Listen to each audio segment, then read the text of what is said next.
Oh my goodness, I had the worst dream. So I wake up, I suffer with nightmares all the time. But this, oh my gosh, usually they're pretty gruesome. Feels like I'm Out the blue, here's this officer, and he has on a mask, and one of his pants legs was up, and I'm just looking, and my son, my 11-year-old son, standing there, and he says, "Come here, little boy, come here.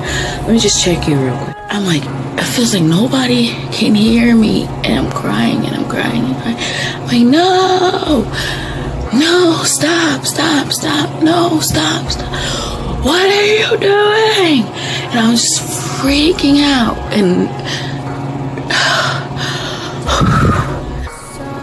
and nobody could hear me. My son's head's turned. Hold on. I know it's just a dream, but my goodness, it's so real. And all I see is guts splattering from the back of his head. And I've never felt so hopeless. And I know it was a dream, but it was so real. And I woke up crying, and oh my god, and so if that's a dream for me, I can only imagine someone else's reality.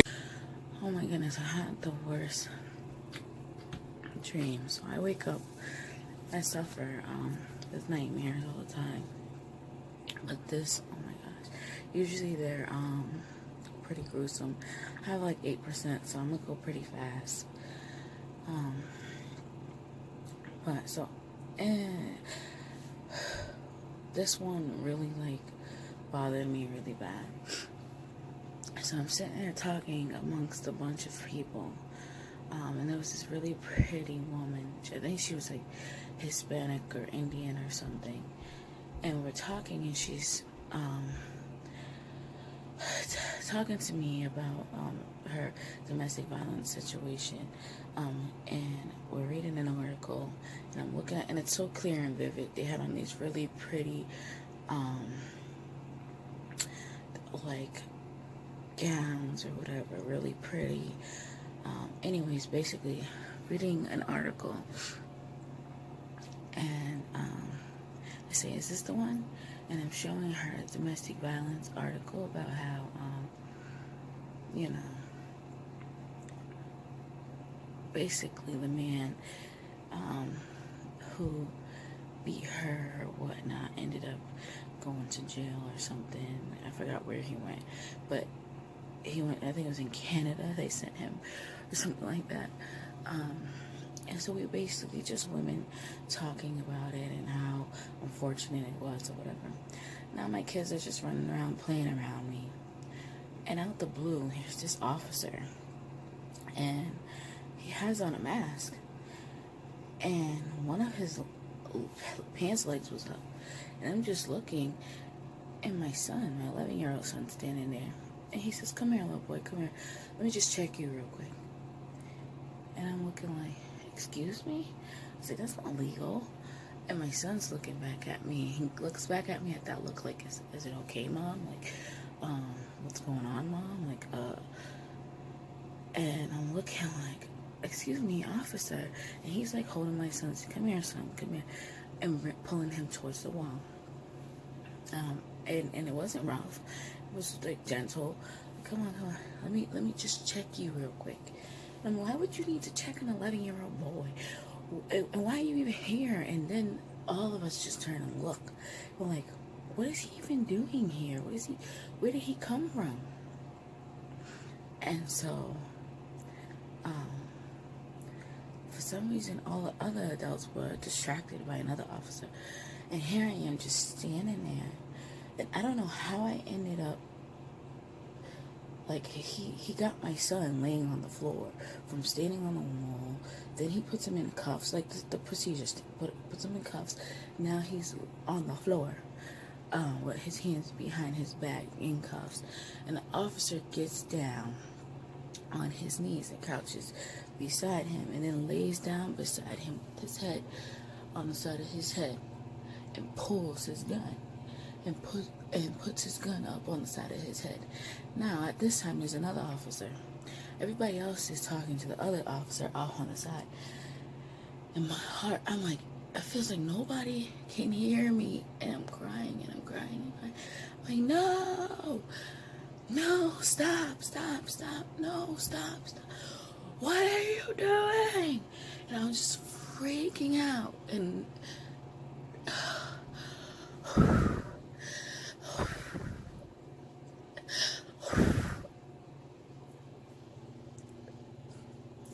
nobody could hear me. My son's head's turned. Hold on. I know it's just a dream, but my goodness, it's so real.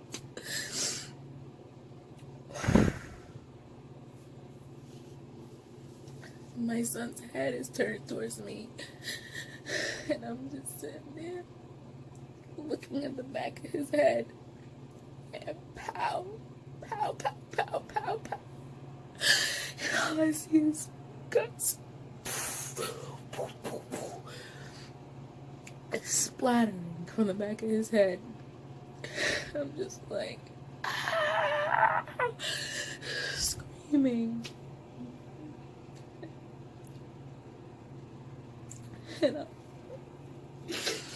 And nobody, I was the only one, it seemed like, heard. He's the only one who acknowledged it, the only one in this dream, and it was like, what the fuck?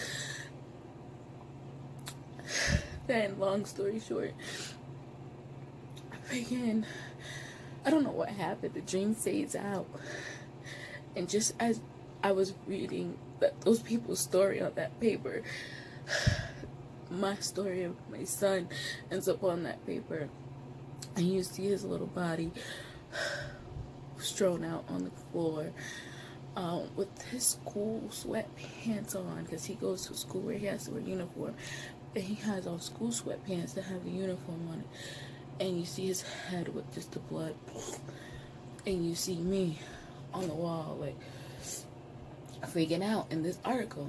Like, you can see my facial expression. But then the article reads, boy shot by police, and brother too. Or, yeah, and brother or sibling too, or something. The second one, and a second one too. Not brother or sister, and a second one too.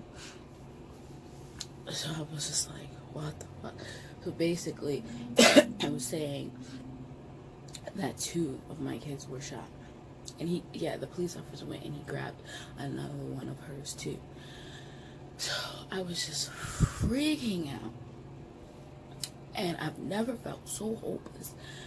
And I know it was a dream, but it was so real. And I woke up crying. And I just said, oh my God. And so if that's a dream for me, I can only imagine someone else's reality. But yeah, my phone ended up dying. So my video got cut off. Then I had to get my son ready for school.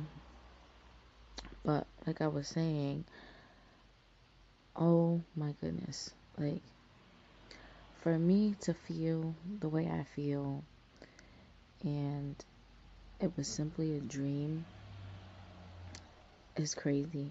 Like, I can still, like I just said, I got my son ready for school. I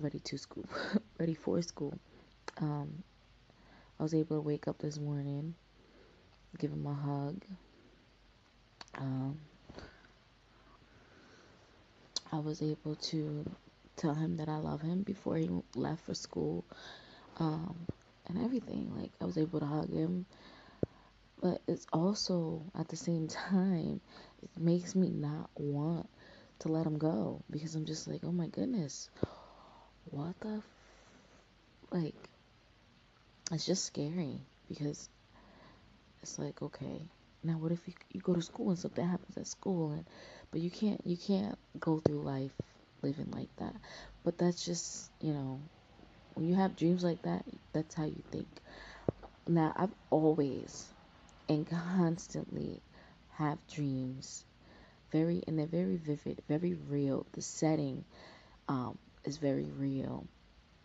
Um, Sometimes to the point where it's very confusing, where I wake up and I'm just like, did this happen for real or whatever? But my sometimes the dreams are just so real where I don't. I think I've had a conversation with someone that I really didn't have. Um, but yeah, back to what I was saying. It's like, okay, um, for the moms or families that have actually been through this, my goodness, the pain, I can only imagine the pain that they feel because, wow. And I remember um, I was in Connecticut at my dad's house. I don't know how little, maybe like a teenage, maybe like preteen, probably like 12 or 13. And I had a dream. My brother was still out here with my grandmother. And I remember having a similar dream, um, and waking up in the middle of the night, running to my dad, wanting to call my brother to see if he was okay. So I've been having these dreams forever. But in that dream, my brother was like playing outside at my dad's house for some reason in the parking lot. And there's like in my dad's old house, there's like a fence separating the their driveway and like the parking lot next door. My brother was like climbing on that fence or playing along that fence. Like it's so vivid. It's almost like it really happened, and I can still remember it to this day. And like a guy came up um from behind him and just started stabbing him and stabbing him. And I'm looking out. My dad had this little peephole right before you go up the steps. There was like a peephole that you could look out the window and see outside with the drive through and the parking lot. So I'm looking out there and I'm screaming his name, hey, Bryce, Bryce, Bryce. And I'm screaming and screaming and no one could hear me. He couldn't hear me.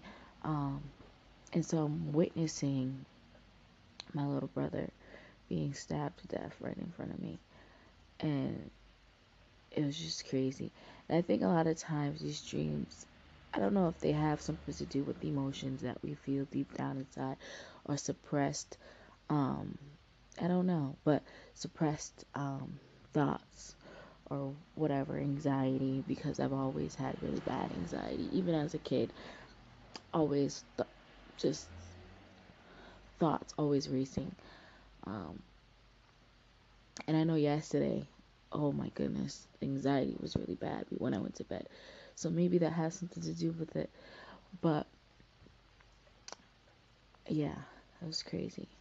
And I was around when that I had that dream. That was around a time where I had just moved to Connecticut to stay with my dad, and I ended up having to leave my brother behind, and we grew up together, so we were separated. And I feel like maybe that was just, and I'm the older sister, so I don't know where that dream came from. Um, but yeah, and maybe that was something. Um, I don't know,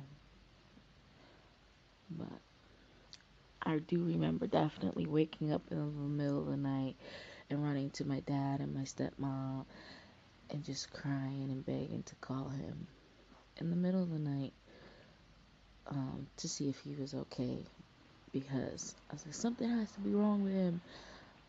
But yeah, anyways, that's like way off, not off topic, but yeah. So I don't know if anybody else suffers from very vivid, gruesome dreams.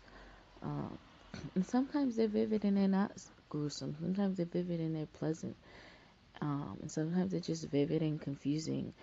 And I think I went somewhere and I really didn't. I don't know, but they're so real. They're so so so so real.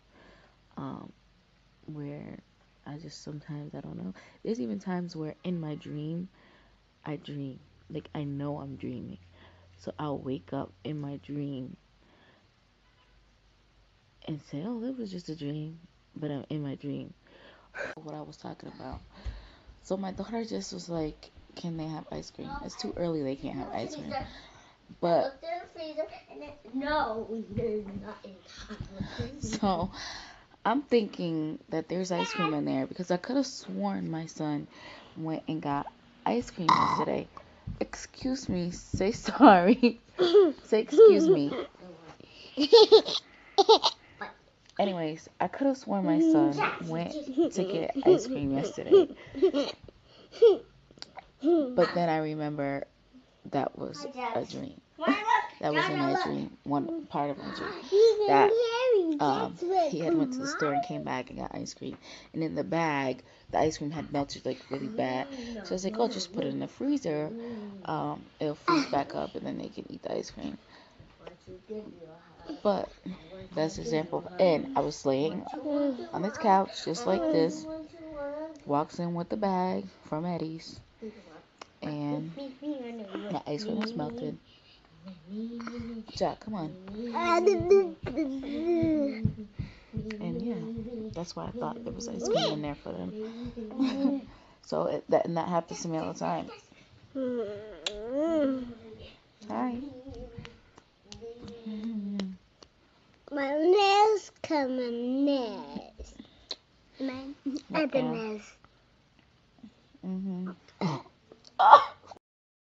I thank God you're in my life and you so helped me after all I went through. And you forgiving me means more to me than anything in the world. And I'm so glad you guys are proud of me. You helped me good work, girl. Your dreams come true. And I love you so much. You are absolutely beautiful. And I mean that inside and out. Your dad makes me so proud of you. And he is me through my eyes. And that's really girl. It makes me enjoy.